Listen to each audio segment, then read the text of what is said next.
13 বছর আগে কোচিং থেকে প্রেম, রাত 11টায় শেষ কথা। এক অপরিণত প্রেমের গল্পই আজ শুনব। মেয়েটির নাম মৌমিতা দেবনাথ। আপনারা সবাই জেনে গেছেন নিশ্চয়ই। ছোটবেলা থেকেই ছিল ব্রিলিয়ান্ট।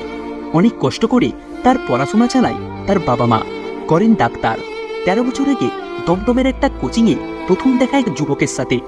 উচ্চ মাধ্যমিক পাস করে মেডিকেল জয়েন্টে বসেছিলেন দুজনে।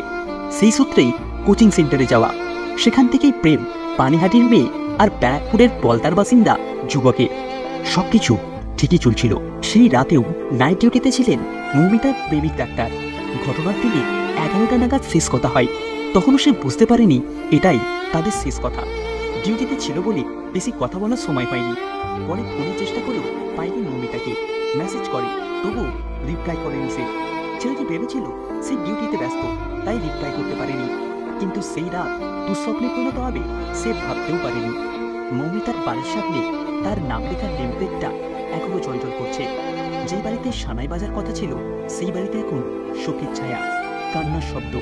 এরপর কি করবেন বুঝতে পারছেন না মৌমিতার চিকিৎসক প্রেমিক। যারাই কাণ্ড পাঠালো তাদের কঠিন শাস্তি হোক, শুধু এটাই বলছেন। এবার আপনারাও আওয়াজ তুলুন, কারণ এটা শুধুমাত্র ডাক্তারদের না, এটা আমাদের মা, বোন এবং আমাদের মেয়েদের সুরক্ষার লড়াই।